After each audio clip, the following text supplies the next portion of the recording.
please stop telling the world how easy your job is.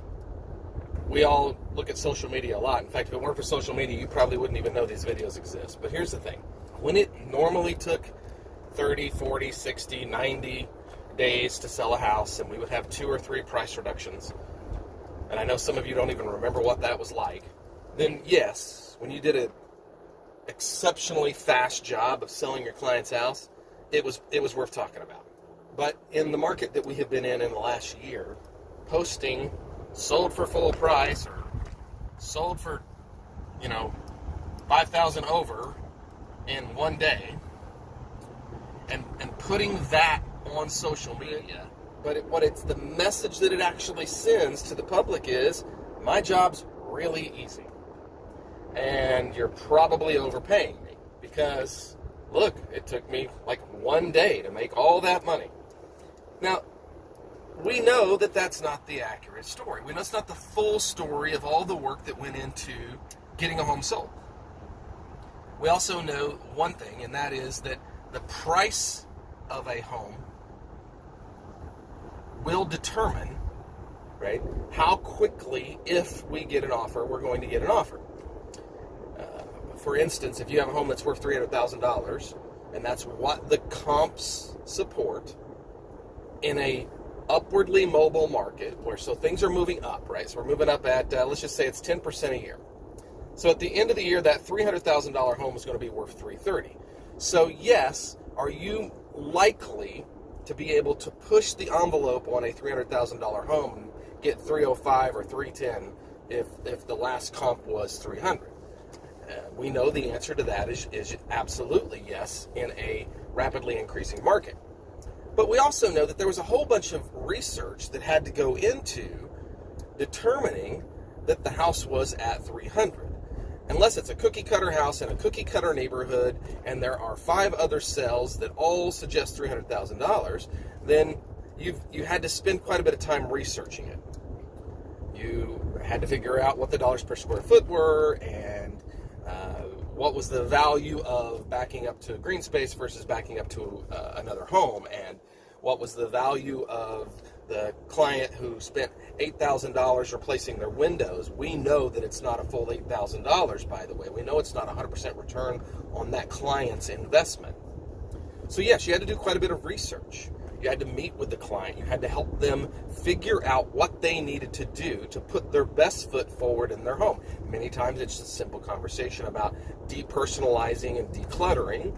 Sometimes it's much more than that.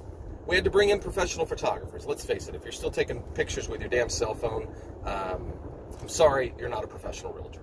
So we bring in professional photographer. We spent money on that professional photography.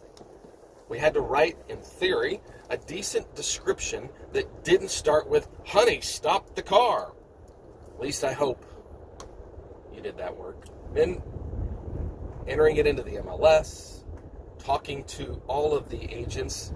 Most likely, if it's sold that fast, you were talking to multiple real estate agents, trying to determine which of the multiple offers was the best. And we all know it's not just about the one with the biggest dollar amount in it.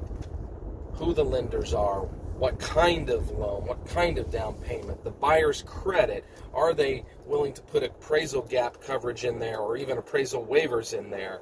Are they willing to buy the house in its present condition? Are they going to do inspections? Are they not going to do inspections? If they do inspections, do they have the right to walk away? Do they have the right to renegotiate? All of these things go into determining what is the best offer.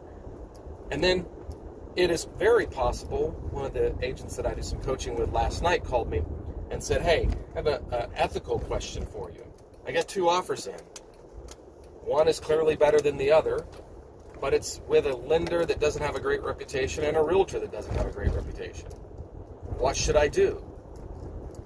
Well, if offer number 1 is the one you don't want to work with, but it's the best offer, there's nothing unethical about talking to offer number 2 and saying, hey, my client and I would really like to work with you.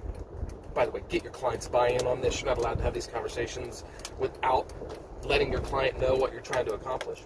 But then went back to offer number 2, and the person they wanted to work with was able to make their offer stronger. Yeah, there's a lot of work that went into selling that house fast. And then I look at the internet and see sold in one day for record price, $5,000 over, and that's not the whole story. That's not the story that you need to be telling. You need to be telling the work that you did. Quit devaluing your hard work. Let that sink in. Quit devaluing your hard work. Quit telling the world how easy it was for you to sell the house in one day. We both know that's not the full story. When I see an agent talk about all the things that they did and they had a great offer, it makes my heart smile. It makes me go, yeah, that's an agent that understands telling the story of the hard work. I hope this made sense to you.